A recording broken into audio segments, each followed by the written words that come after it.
Welcome to Local Theatre on 96.5 Inner FM, a program in which your local theatre companies bring you up to date on their endeavours to entertain you. Hello, my name is Rob Morrison, presenting the program this week on behalf of Phoenix Theatre Company. And during the next hour, it is my pleasure to welcome back to the show a respected actor, director, producer and general raconteur, Brian Crossley, who 50 years ago began his professional performing career with the D'Oyly Carte Opera Company. Are you on the line there, Brian? Yes, I am indeed. Well, welcome to the program Thank yet you again. very much. And, well, this year, in the centenary of the death of composer Sir Arthur Sullivan, I've invited Brian back onto the program to introduce and to talk about his favourite Gilbert and Sullivan songs. So, the airwaves are all yours, Brian. Right. I'd like to dedicate this program to a very great GNS lover.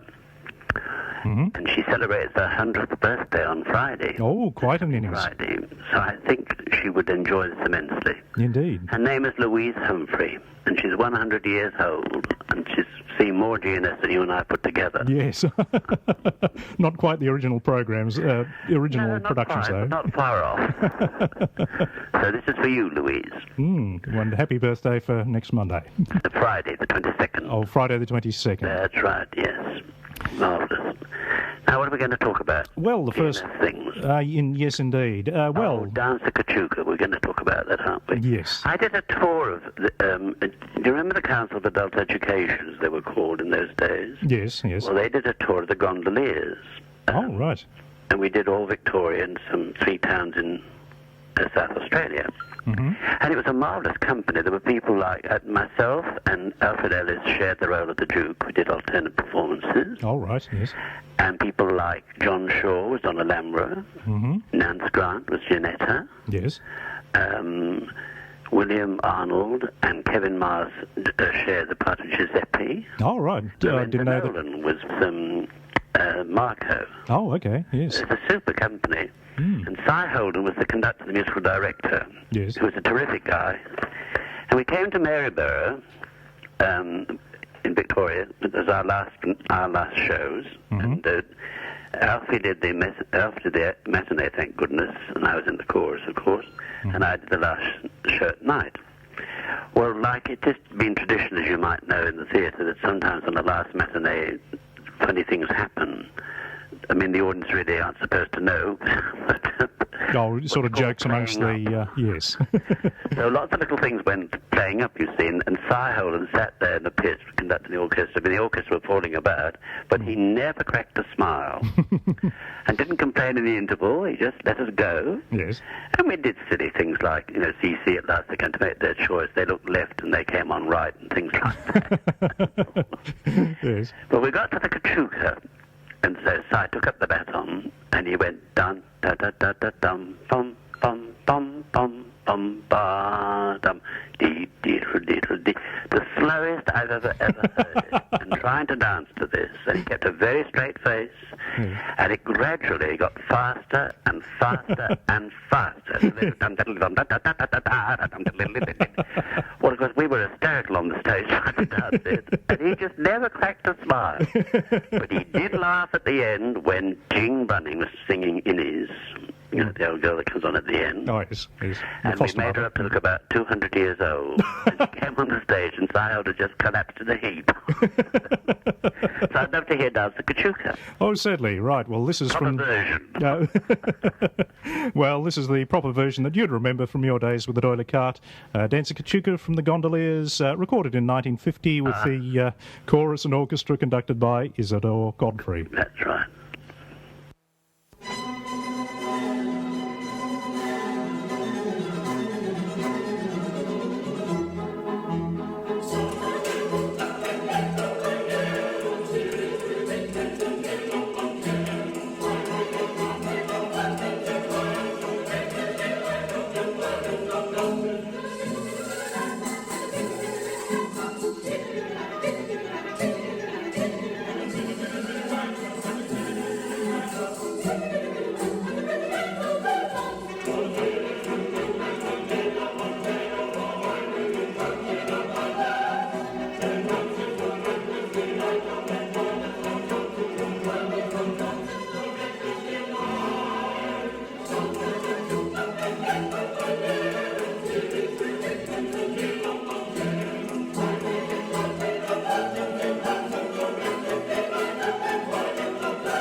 And that was Dancer Kachuka, and I think the chap on the tambourine was really going to town there. Can you imagine doing that in slow motion, trying to do that? I'll never forget that. Yes, quite. Another memory of that tour, which was a fabulous tour, really was. It's great. It was such a wonderful cast that we had, double cast and all that business. Mm-hmm. Yes. With the Enterprise of Marshall Kind, the first number, the second number that the Jugal party sing. Yes. And it was a matinee. I was on doing a matinee that day. A lot of children in front, sitting there with their librettos open. Great comfort. Yes, indeed. And we came to Enterprise of Marshall Kind, and I did verses 1, 3, and then 2. So as I was going up stage with the Duchess, I said, that'll get the confused. And when we turned back, we nearly burst out laughing because they're tearing the pages out. So we got up. Oh, indeed. So may we hear that? Yes, certainly. Well, this again is from the 1950 cast Dueling Card with Martin Green, Ella Hellman, Margaret Mitchell and Henry Goodyear. Oh, lovely. And no doubt they'll be doing the verses in the right order. I think they will. Indeed.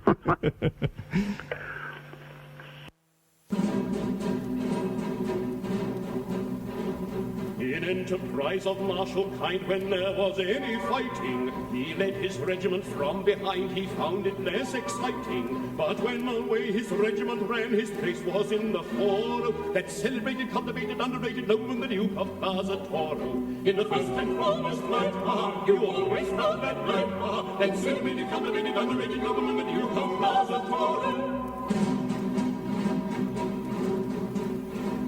When to evade destruction's hand, to hide they all proceeded. No soldier in that gallant band hit half as well as he did.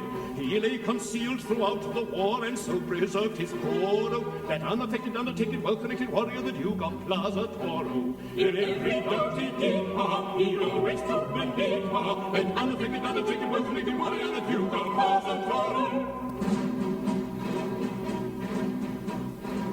When told that they would all be shot unless they left the service, that hero hesitated, not so marvelous his nervous. He sent his resignation in, the first of all his corps, that very knowing, overflowing, easygoing paladin, the Duke of Plaza Toro. To men of Joseph Day, he always showed the way, that very knowing, overflowing, easygoing paladin, the Duke of Plaza Toro. That very knowing, overflowing, easygoing paladin, the Duke of Plaza Toro.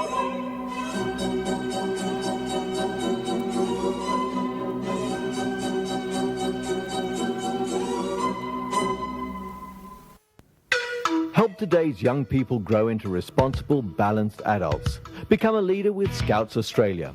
If you're 18 or over, like the outdoors, and would like to help Australia's youth, become a Scout leader. Call 9206 5500 or look under Scouts in the white pages, and don't forget to tune in to Scouting Around with Trevor Dagley every Thursday at 6 p.m. on this station. Scouts Australia, sponsoring our children's future, and 96.5 Inner FM. And before the announcement there, we heard In Enterprise of Marshall Kind, as sung by Martin Green, Ella Hellman, Margaret Mitchell and Henry Goodyear. And I assume they got all the verses in the correct order, They did got them in the right order. Oh, good. A nice memory of that song, too. In the 56th season with Williamson's, I played the Duke of Plaza Toro in quite a few in Adelaide for the first time. Mm-hmm. And then we went to Brisbane, and we did it in Brisbane at the Majesty's Theatre. Yes. And it was a Friday night. I'm very proud of this. We did all the encores for the Gavotte.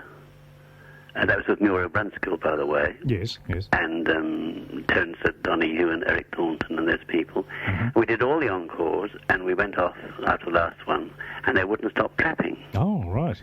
And so, we just had to go back, and by the grace of whoever the muse is, I remember what Martin used to do for a final encore. Yes. And that he just sort of staggers on the stage and walks down to the front and looks at the audience and the dress circle, the gods are down to the store. So Yes.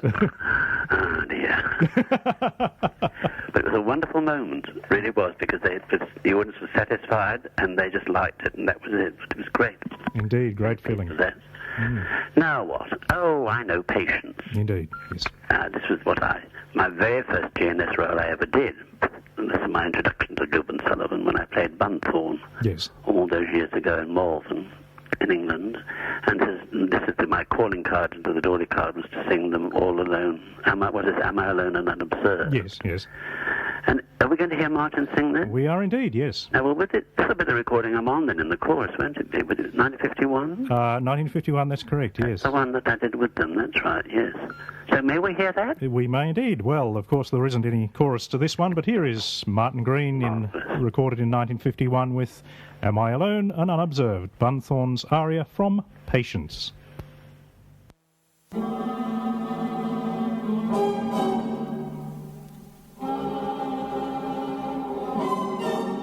Am I alone and unobserved?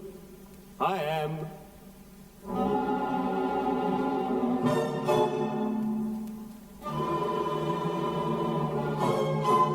Then let me own I'm an aesthetic sham.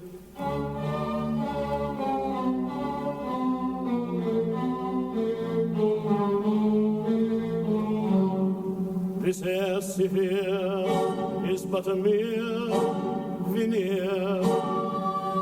This cynic smile is but a wine of guile. This costume chaste is but good taste misplaced.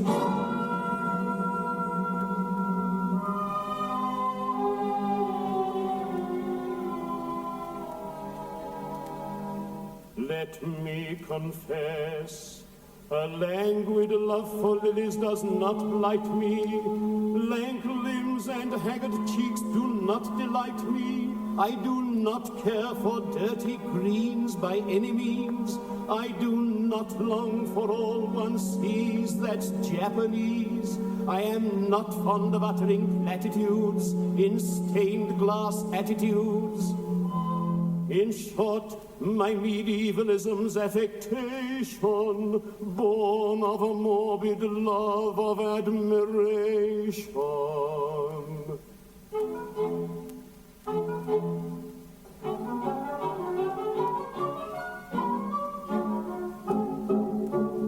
If you're anxious for to shine in the high aesthetic line as a man of culture rare, you must get up all the germs of the transcendental terms and plop them everywhere. You must lie upon the daisies and discourse in novel phrases of your complicated state of mind. The meaning doesn't matter if it's only idle chatter of a transcendental kind. And everyone will say, as you walk your mystic way, if this young man expresses himself in terms too deep for me, why, what a very singularly deep young man this deep young man must be.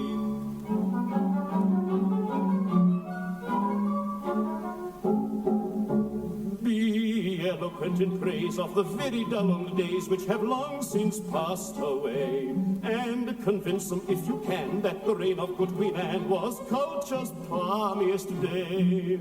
Of course you will pooh-pooh whatever's fresh and new, and declare it's crude and mean, for aught stopped short in the cultivated court of the Empress Josephine. And everyone will say, as you walk your mystic way, if that's not good enough for him, which is good enough for me, why, what a very cultivated kind of youth this kind of youth must be.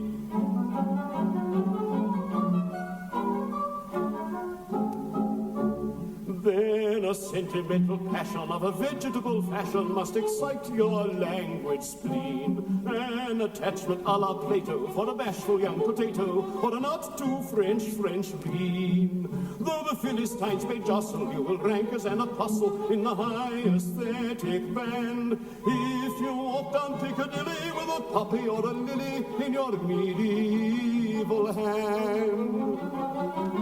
And everyone will say, as you walk your flowery way, if he's content with a vegetable love which would certainly not suit me, why, what a most particularly pure young man this pure young man must be.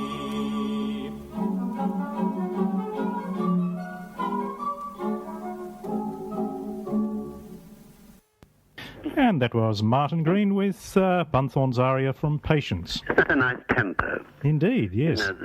Nowadays they rush it at 900 miles an hour. But I think that's a nice tempo. You can hear every word. Yes. And I think I might have said before, he used to record, right up against the mic.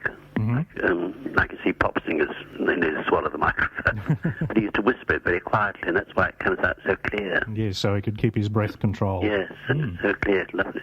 He's a marvellous performer, that man. Oh, good old Patience. I think that's one of the nicest of all the operas there. Yes, I remember reading it was very popular in Australia when it was first done out here in the 1880s. Yes, and it had we always noticed with Patience, we had both with the Williamson crowd and with the Dawley Card, you had a certain audience come to see that didn't come to see many of the other operas. Oh. It had quite a click, really. I suppose people wanting to know what the aesthetic movement and Oscar Wilde and all that was about. It's a great satire on there. Yes. I enjoyed that. Thank you. You're most welcome. What's next? The Sun Whose Rays. With Margaret Mitchell. Indeed, yes. Oh, she was the youngest yum-yum that Dawley-Cart ever had. She did it when she was 17. Oh, right. And she's delicious, a delightful woman. It's great fun and a lovely voice. And she was a delightful, delicious yum-yum. Everything she did was delicious. All right. So she really was a yum-yum. Didn't I? Yes, I think I must have had a crush on her. But she's a great, great girl. Can we hear that? It's certainly right. So Margaret Mitchell was a yummy yum-yum. Yeah, yummy yum-yum. Well, here is Margaret Mitchell, recorded in 1950 with The Sun Whose Rays.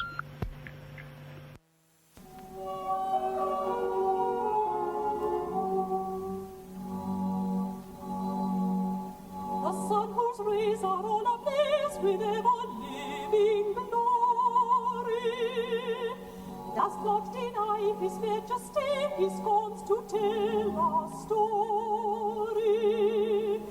He don't exclaim, I blush for shame, so kindly indulgent. But fierce and bold in fiery gold, he glories all effulgent. I mean to rule the earth as he the sky. We really know the sun and I mean to rule the earth as he the sky. We really know the sun and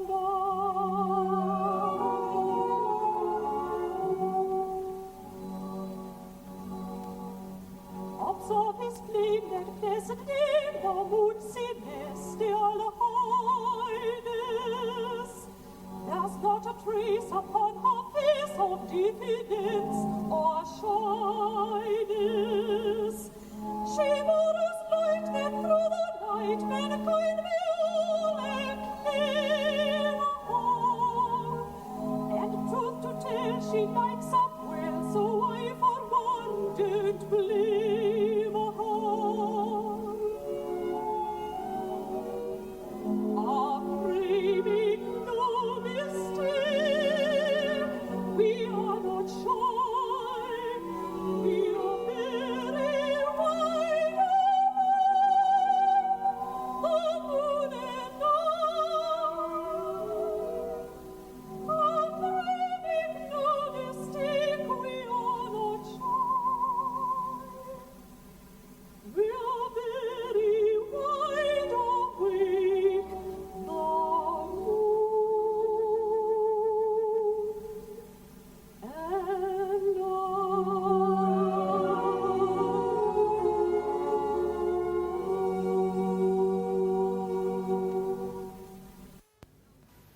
This will be great for Mum. What do you think? I really like it. Mama loves sewing in the craft room and playing the pianola. Once we get her out of the spa. Oh, it has a vibrant atmosphere and the staff are very friendly. I'm reassured by the 24-hour emergency call system, just in case. Let's show her around tomorrow. She'll probably want to move in straight away. Affordable assisted living for your parents is as easy as Trevi Court, located in Buller Road, Essendon, and starting from just $85,000. Short-term and respite care also available. Phone Prime Life now on 1800 674 383. Every year, severe storms do millions of dollars worth of damage to property. Severe storms can happen anywhere, and they're very scary. Lightning, hailstones as big as golf balls, huge winds, rain in buckets. They can kill people. But there are things you can do and people to turn to. For free pamphlets on how to cope with severe storms, call your local state emergency service. This is a community service announcement brought to you by 96.5 Inner FM. And before the announcements there, we heard Margaret Mitchell with The Sun Whose Rays. And was she as you remembered her? Yes, indeed. She was a lovely girl. She was born in Scotland, and she could put on a wonderful Scottish accent when she wanted to. And sometimes it would pop into the dialogue, and it was hilarious. All right.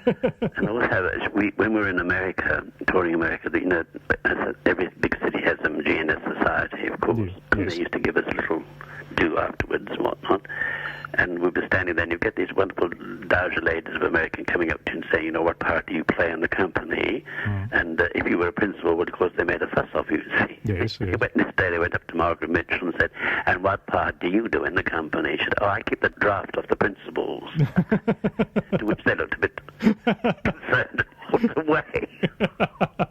And you remember in Ruddy Gold, there's that line in the finale about Rose sings, deny the truth of Robin at once, it is a plot. Mm-hmm. Yes. Well, she's standing next to me. This had happened on the Savoy Theatre in the 51 seasons. She said, deny the truth of Robin, it is at once a word. I said, plot. She didn't miss a beat. Plot. I always remember that. I just said it automatically. What's the word? Word. Plot. I suppose you get to the stage where it becomes automatically the singing thing so... And when you have to stop and think about it, the words go. It's like the patter songs. If you stop to think about them, you've had it. Yes. Titwillow. Yes, indeed. Now, this takes me to New Zealand when I was with Williamson's doing GNS, and we went to this lovely school run by nuns, and we did a concert for them.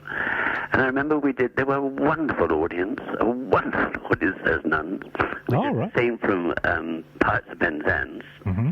We got the best laughs, you know, you'll find me a wife of 1,000. They fell off their seats. The best reaction we had to that show.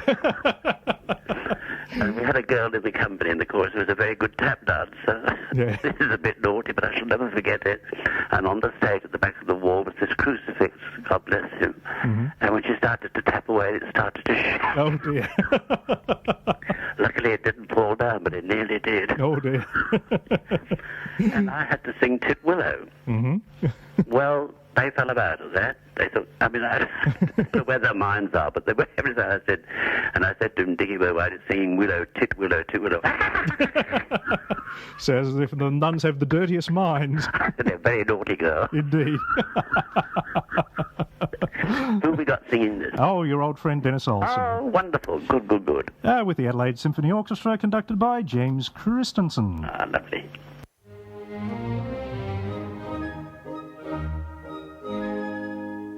On a tree by a river, little tomtit sang willow, tit, willow, tit, willow. And I said to him, Dickie bird, why do you sit singing willow, tit, willow, tit, willow? Is it weakness of intellect, birdie, I cried, or a rather tough worm in your little inside? With a shake of his poor little head, he replied, oh, willow, tit, willow, tit, willow.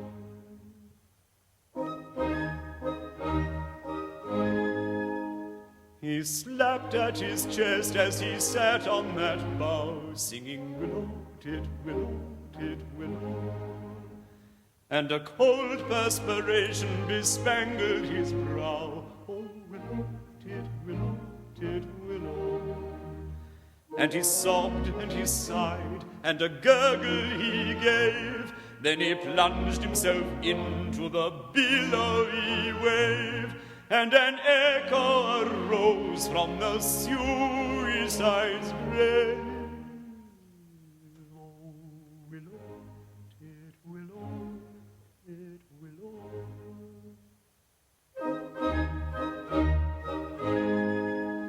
I feel just as sure as I'm sure that my name isn't Willow, tit willow, tit willow. That 'twas blighted affection that made him exclaim, oh, willow, tit willow, tit willow. And if you remain callous and obdurate, I shall perish as he did, and you will know why, though I probably shall not exclaim as I die.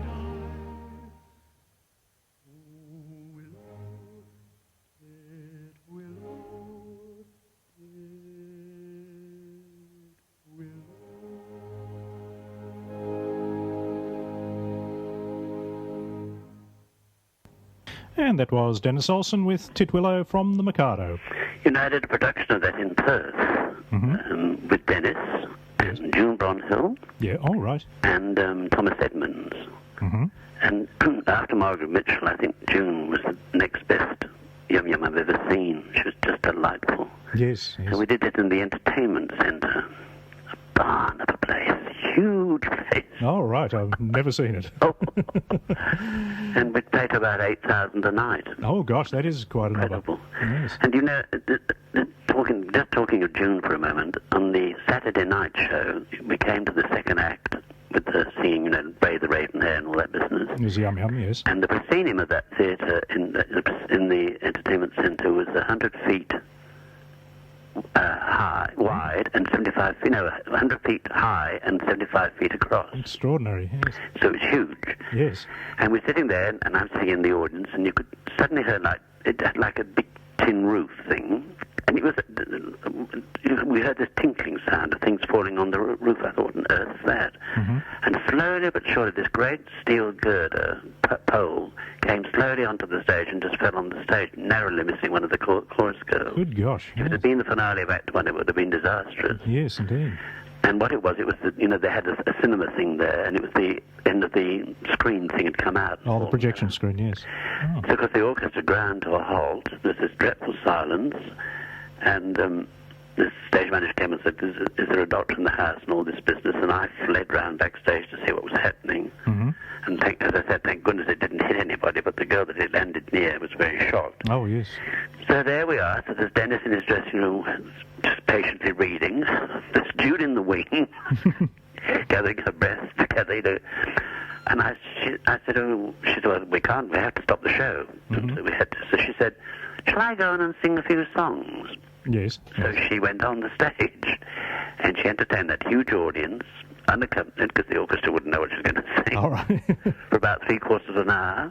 Oh. I called her pro. Indeed. And I mean, she sang everything. Oh, Velia, no doubt. Oh, yes. And then she said, well, I've got the drag on. I might as well sing One Fine Day. So she did One Fine Day. And then I other side I went on and says, keep going. Get a start yet? I said, not yet, she said, but I wanted to keep it light because I didn't want the drama to happen. Yes, yes. And so I said, shall I send Tom on to help you? So she said, oh, yes. So Thomas came on the stage and they sang this duet from one of the Donizetti arias. And they started at about, 8 octaves too high. So when he was going up the scale, she said, look, I'll sing it with you. Get all the high bits that he couldn't reach. And then I went on the stage to say we could start again, and to thank them, and to see 8,000 people give a standing ovation is some sight, I can tell you. Yes, June would be. and Tom. And as we going off, this is why I love June so much. She said, I'll have to go and spend a penny, dear. I'll have to go. So we made an announcement that nature was calling. All right. Oh dear, that was funny, that was. Indeed. But it was there was a night when they did Here's a How Do You Do, Thomas and Dennis and June, and Alan Abbott was the conductor. Yes. He'd done a lot of ballet, so he bounced the rhythms along beautifully. And I've never heard it sung better. He went at spanking pace, but you could hear every word. It was terrific. Yes, I was very proud of that production. It was good, was it? What's next? Hail Poetry from Pirates of Penzance. I used to loathe singing this one, kneeling on the floor. But it always makes me laugh, because when we went to America, and coming back from America, we had to entertain the first-class passengers. Oh, I see, yes. Mm-hmm. And going over, you heaved up and down going over, and you roll all the way back. Oh, dear.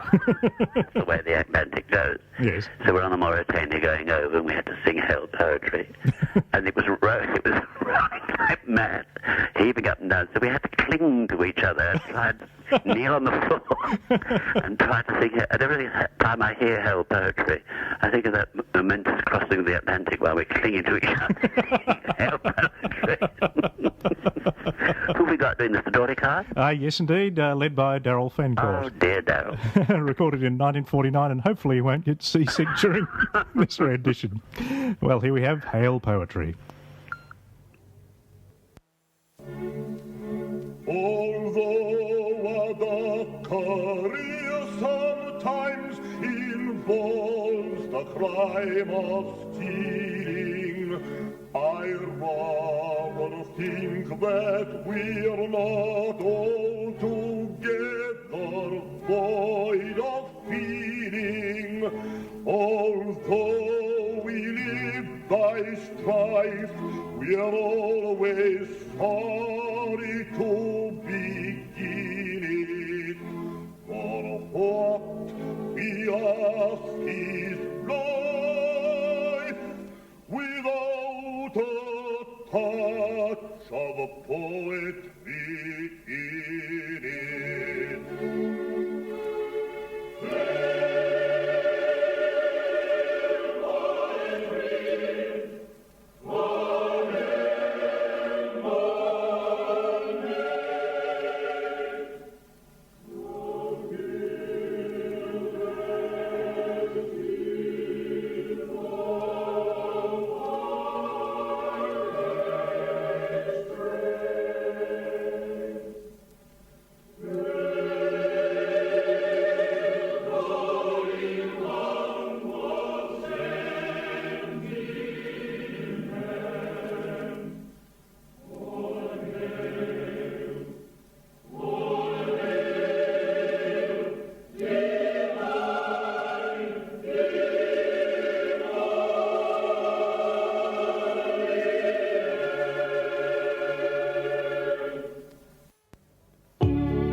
Here's your chance to buy 2 great sporting books. Firstly, Football, the Pain and the Pleasure.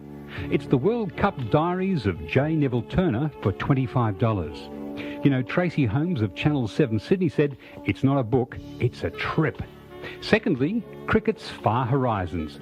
That's Ian Ferguson's book about the international spread of the game of cricket for $19.50. Now, if you like, you can purchase both books for only $30. How? Ring 9773 1100 during business hours and speak with our sponsors, Rex Thompson and Family Limited. Every Tuesday at 4 p.m, the Rotary Hour comes to you from 96.5 Inner FM. This program is put together for you, our listeners, by 4 of the Rotary clubs in the surrounding municipalities: Doncaster, Templestowe, North Balwyn and Heidelberg North. Why not make a point of tuning to 96.5 every Tuesday at 4 p.m. and find out what Rotary is doing in the community? And before the announcements, we heard Hail Poetry, led by Daryl Fancourt with the Doily Cart male chorus. And ladies. And ladies. Who weren't all countertenors. Oh, right. Well, they sang in the wings, did they? No, they're on stage. Oh, of course, first act. What am I thinking of? Yes. Come, Robert. Yes. Oh, I'm looking at Softly Sighing to the River in the second act. I should know because that's the one GNS production I have done. Oh, well, how dare you forget about Hail Poetry. Can you imagine clinging onto each other trying to do the actions in that and the ship's rolling like hell? Like Hail G&T, I think. Yes.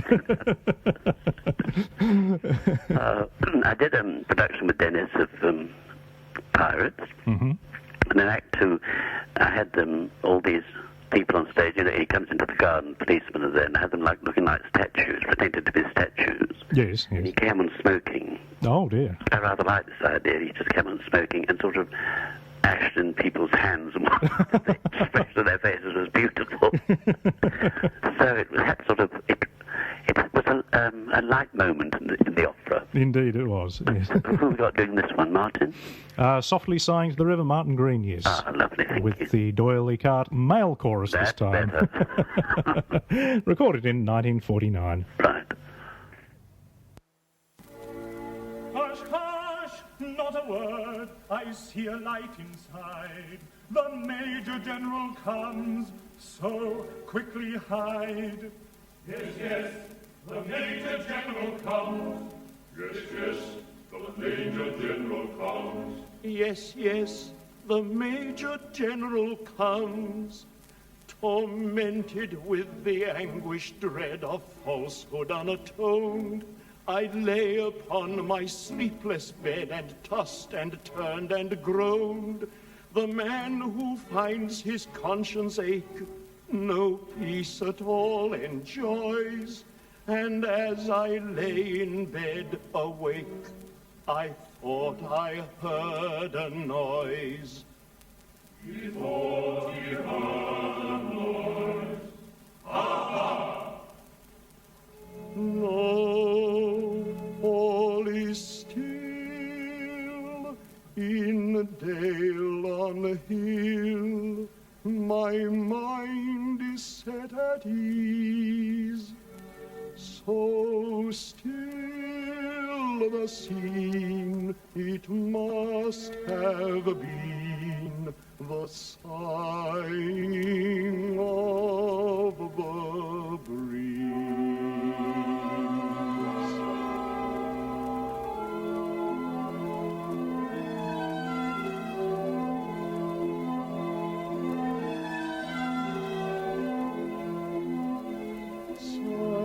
Softly to the river comes the loving breeze, setting nature all a quiver, rustling through the trees.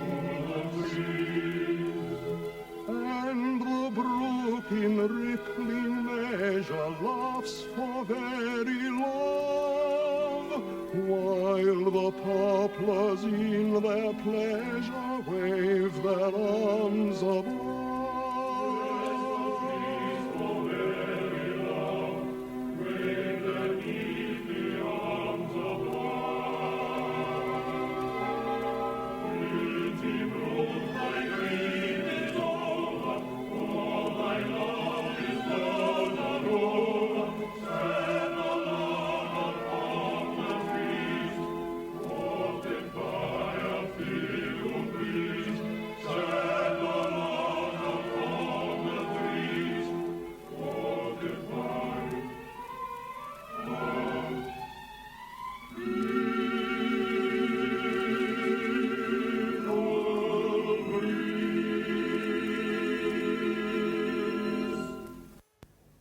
And that was Martin Green and the Male chorus, Doyley Cart chorus with Softly Sighing to the River. I have a nice memory of that, of Dennis coming on in his dressing gown, and in that little break after the verse into the chorus, looking for his matches, and he couldn't find them, and this policeman was supposed to be a statue, lit it for him. The look on Dennis's face was lovely, sort of, oh well, it's a magical moment. Everything could happen. Indeed. I love pirates, it's fun. I think it's like a pantomime. Yes, yes. I think it'll be played that way, with a lot of fun. Yes, yes. What have we got next? In Friendship's Name from Iolanthe. Now, this, I just want to hear this because I love this, and this is for Louise. Now, I'm going to talk about Louise a moment. Louise, our older people, my vintage, will remember Louise from 3DB. She was Louise the 3DB. Oh, right. For years, and was, talkback program and whatnot. Yes, yes. And that she's later celebrating her 100th birthday. But not broadcasting these days, I guess. No, I don't think so, no. Enjoying her retirement. Enjoying her retirement. So, in Friendship's Name for Louise. Certainly, and the version we have comes from the 1951 recording with Leonard Osborne, Eric Thornton, Margaret Mitchell and Fisher Morgan. Oh, lovely, thank you. Hush, hush, Hush, not a word, I see a light inside. The Major General comes, so quickly hide. Yes, yes, the Major General comes. Yes, yes. Well, let me start that again. That is, certainly is not in Friendship's name. Yes. Well, fingers crossed, this time we have in Friendship's name.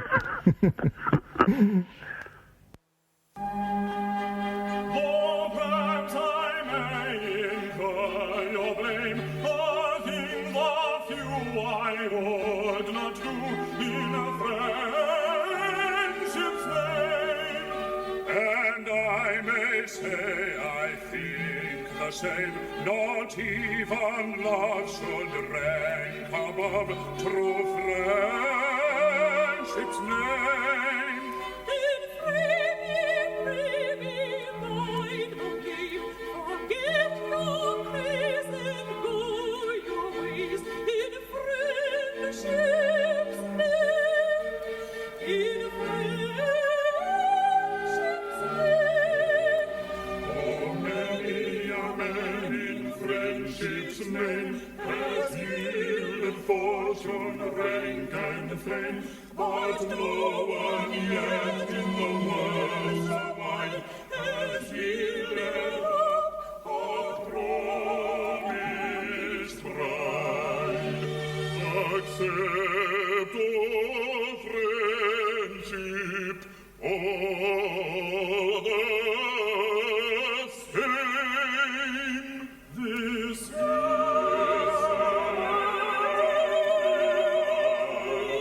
is to thy dear name. Accept this sacrifice to thy dear name.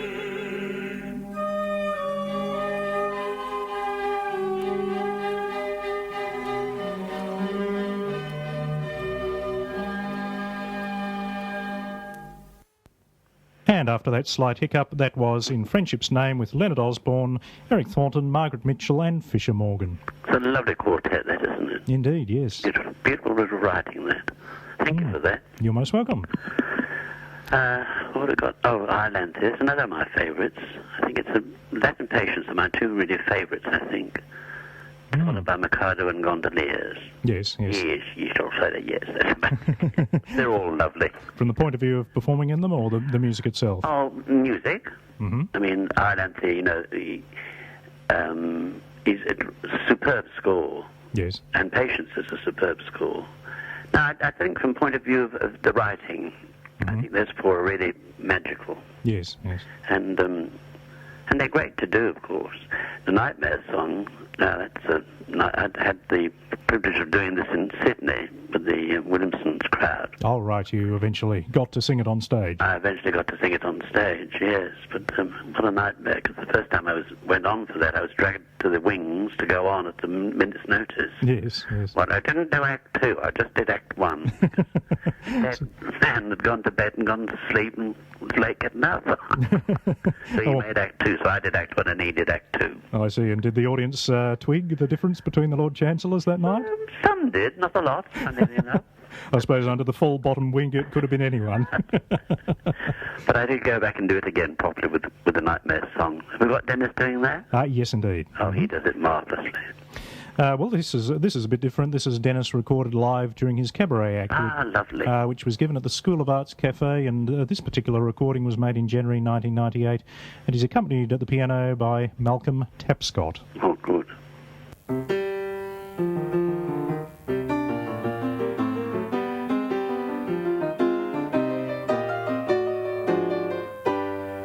Love unrequited robs me of me rest.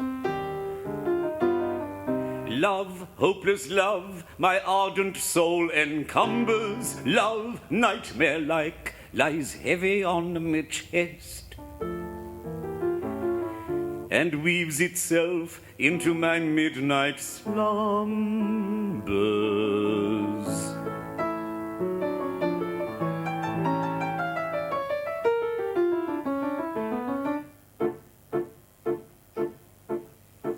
When you're lying awake with a dismal headache and repose is tabooed by anxiety, I conceive you may use any language you choose to indulge in without impropriety. For your brain is on fire, the bedclothes conspire of usual slumber to plunder you. First your counterpane goes and uncovers your toes, then your sheet slips demurely from under you. The blanketing tickles, you feel like mixed pickles, so terribly sharp is the picking. And you're hot and you're cross and you tumble and toss till there's nothing twixt you and the ticking. Then the bedclothes all creep to the ground in a heap, and you pick 'em all up in a tangle. Next your pillow resigns, but like you declines to remain at its usual angle. Well, you get some repose in the form of a dose of hot eyeballs and head ever aching, but you're slumbering in such horrible dreams it's very much better be waking. While you dream you are crossing the channel and tossing about in a steamer from Harwich, which is something between a large bathing machine and a very small second-class carriage. And you're giving a treat, penny ice and cold meat, to a party of friends and relations that are ravenous horde, and they all came aboard at Sloane Square and South Kensington stations. And bound on that journey you find your attorney, who started that morning from Devon. He's a bit undersized and you don't feel surprised when he tells you he's only 11. Well, you're driving like mad with this singular lad, by the by the ship's now a four-wheeler, and you're playing round games and he calls you bad names, you're saying the ties pay the dealer. But this you can't stand, so you throw up your hand and you find you're as cold as an icicle, in your shirt and your socks, a black suit with gold cross-hatching soles, but he playing on a bicycle. And he and the crew are on bicycles too, which they've somehow or other invested in, and he's telling the tales or the particulars of a company he's interested in. It's a scheme of devices to get at low prices of goods from cough mixtures to cables, which tickle the sailors by treating retailers as though they were all vegetables. You get a good spadesman to plant a small trace and first take off his boots with a boot tree, and his leg will take root and his fingers will shoot and they'll blossom and bud like a fruit tree. From the green grocer tree you get grapes and green pea, cauliflower, pineapples and cranberries, or the pastry cook plant, cherry brandy, will grand apple puffs and three-quarters and banberries. The shares are a penny and ever so many are taken by Rothschild and Baring, and just as if you were allotted to you, you awake with a shudder despairing. You're a regular wreck with a crick in your neck, and no wonder you snore, for your head's on the floor and your needles and pins from your sausages. You fetch us a crick for your left legs asleep, and you cramp on your toes and a fly on your nose and a fluff on your lung and a feverish tongue and a thirst and a tender general says that you haven't been sleeping in clover. But the darkness is past and it's daylight at last, and the night has been long, ditto, my song. And thank goodness they're both of them over.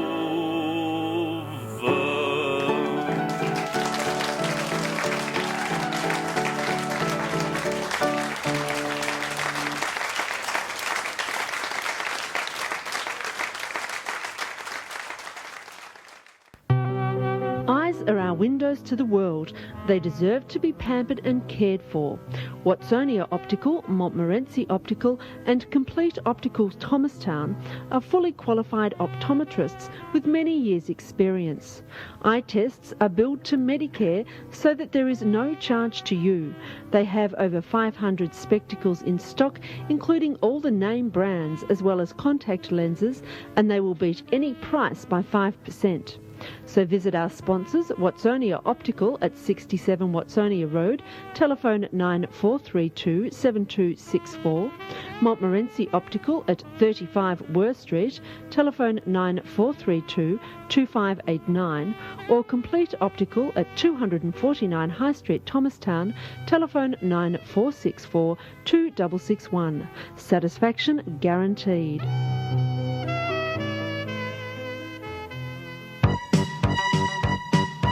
Hi everybody, this is Fabian, wishing all of you a Merry, Merry Christmas. And before the announcements, we heard Dennis Olsen giving a bravura performance, I guess you would say. Oh, I think it's one of the best performances I've heard him do. It was excellent. Indeed. Oh, well, I suppose he didn't have an orchestra to get in the way that time. That was lovely. Good on Dennis. That is, you know, you can going back to that Black Friday when I was thrown on doing our Lent in Sydney. Yes. I mean, the stupid director, name's not mentioned, suggested that he'd stand behind the sentry box and prompt me in the Nightmare song. Now, can you imagine trying to prompt that song? Can you imagine? Yes, it'd be very difficult. Line? The 8 lines have gone by the time. And I guess it'd even be difficult if you had the script in your hand and tried to read it. That's what I mean about patter songs. You just have to go into automatic. Indeed, yes. You daren't think what's coming next. And you do go through the stage where you've done it and you think, did I say that bit? Did I say those words? Yes.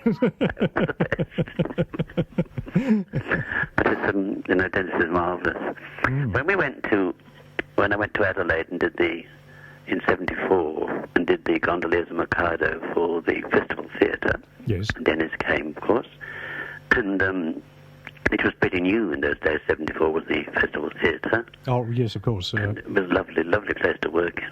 Mm-hmm. And we had Thomas Edmonds, this lovely man from South Australia, the tenor, I think one of the best tenors I've ever heard. Yes. And he'd just come back from England. He'd been working with Benjamin Britten and all these things. He'd been working at the Britten School of Music. And oh, right. So he was well onto it. Mm-hmm. And yes, I'll tell this little story because it's rather sweet, really. At that time, I was directing that sinful show, The Box, on Channel 10. Oh, yes, of course, about the goings-on behind the TV studio. TV studios, yes. And lots of naughty things in it. Mm. And Tom heard this, you see, and he said to somebody, is he all right, this director? I mean, he said, oh, yes. Yes. So they told me what Tom had said. He was a bit concerned. Oh, he thought you might have nude scenes in the production or something. So he came and said, we introduced each other and said, no, we're going to do this scene now. I said, of course, I said, you don't mind, Thomas, but it'll be in the nude. Well, his face was a dream. He looked at me with amazement. But he sang Take a Pair of Sparkling Eyes. Mm-hmm. And I remember when he had to do an extra encore, so I had him come right down to the front of the stage, and I made the orchestra go very, very, very quiet, and he sang it almost pianissimo, and the acoustics are so great in that theatre, you could hear every word. Yes. And dear Don Dunstan came and said, thank you for proving this theatre. Mm-hmm. It's got good acoustics. But we've got Tom singing something from The Young of the Guard, haven't we? Yes, we have. Is Life of Boone, but I also have him singing Take a Pair of Sparkling Eyes, so we could change it if you like. Oh, let's have that, because he did it so well. Okay, well, I'll just reprogram the CD player to play that Get it right. track. Get it right, Robert. Get it right. Yes, well, I'm checking. Number two. Okay. Well, fingers crossed. Yes. Here we have Thomas Edmonds with Take a Pair of Sparkling Eyes from the Gondoliers. Oh, lovely.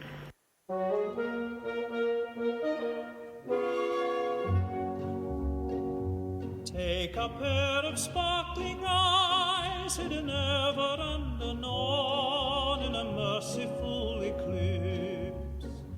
Do not heed their mild surprise, having passed the Rubicon. Take a pair of rosy lips. Take a figure trimly planned, such as admiration whets. Be particular in this. Take a tender little hand, fringed with dainty fingerets. Press it, in parenthesis. Take all these, you lucky man. Take and keep them if you can. Take all these, you lucky man. Take and keep them if you can. If you can.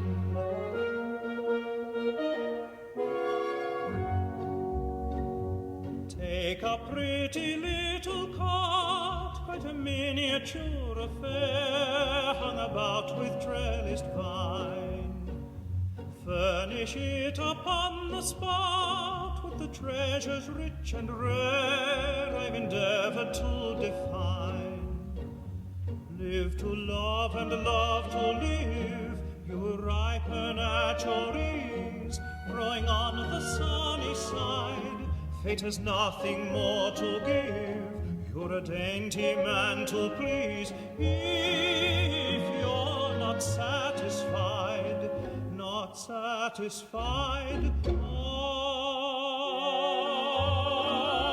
take my counsel, happy man, act upon it if you can. Take my counsel, happy man, act upon it if you can. If you can. Take my counsel, happy man, act upon it if you can. Act upon it if you can, happy man.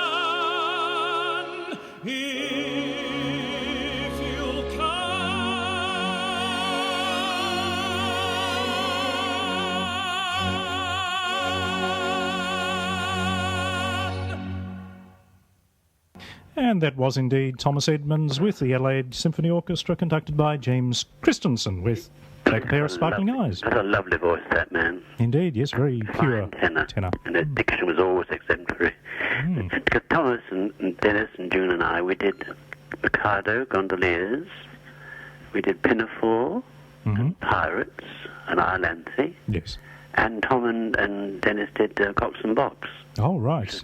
Quite a combination. Yes, but he was a joy to work with, so untemperamental. Yes. Is he still active these days in opera? No, he's doing a lot of teaching. Oh, right. Up in the hills in Adelaide. Yes. And he's there, but he should be he could still sing like that. Yes. He should have been used by the opera company far more than he was. But there we are. Oh, well. Those are the breaks, I guess. You have to go overseas these days, no doubt, to get the exposure. Come back and has been such a success here, but he's still doing concerts and things, thank goodness. Yes. And the voice is still as good as ever. But it's just a terrific guy, lovely guy, and a lovely performer. That's been great fun. I've enjoyed all that. Oh, right. Well, I hope the audience has enjoyed it as much as I have. I hope Louise enjoyed it. I'm sure they have. Well, we have about 3 minutes left, which isn't all enough time to get through the whole of the Iolanthe Overture, but perhaps we can play a little of it. We couldn't go back and do his Life a Boom with Tom, could we? Oh, we could indeed, yes. Could we do that? Yes, I'll just cue up the CD player to play that particular track. Because that's another of my favourite operas, Yeoman of the Guard. Yeoman of the Guard. So Thomas played this particular role on stage for you, did he? Yes, lovely. Oh, terrific man. Well, if you'll speak for a little longer, I'll just get at the track.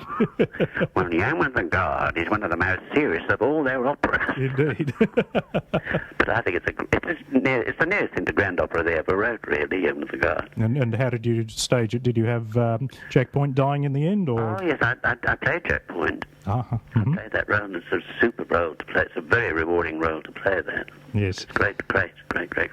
Well, here we have Thomas Edmonds with Is Life a Boon from thank you. Yeoman of the Guard.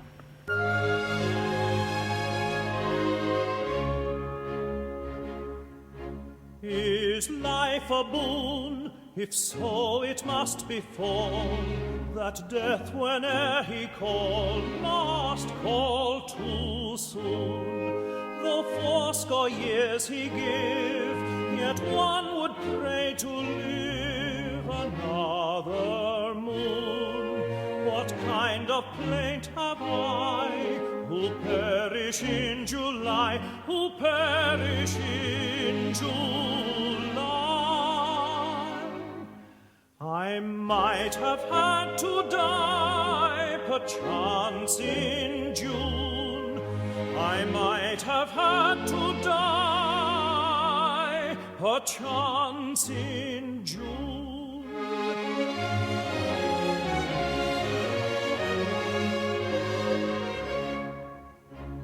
Is life a thorn? Then count it not a whit, nay, count it not a whit. Man is well done with it. Soon as he's born, he should all means essay to put the plague away. And I, war-worn, poor captured fugitive, my life most gladly give. I might have had to live another morn. I might have had to live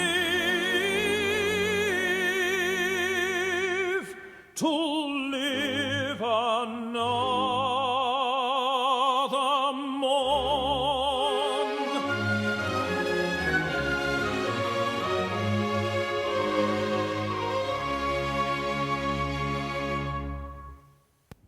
That was Thomas Edmonds with Is Life a Boon from Gilbert and Sullivan's The Yeoman of the Guard. And I'd like to thank my special guest, Brian Crossley, for joining me on this afternoon's local theatre program to introduce his favourite Gilbert and Sullivan songs and share his reminiscences with the listeners. Thank you, Brian. Been a pleasure. I've enjoyed that. Thank you very much indeed. Thank you. Well, stay tuned, because coming up at 5 o'clock we have this week's edition of That's All Folk with Colin. But in the meantime... This has been Local Theatre, and we hope you've been entertained and informed by today's program, which was brought to you this week by Rob Morrison on behalf of Phoenix Theatre Company. Thank you to Brian Crossley for joining me on air. Stand by for That's All Folk. Local Theatre will be back at 4 o'clock next Sunday, presented by another in our team of presenters. In the meantime, why not take your seat in a local theatre? Bye for now.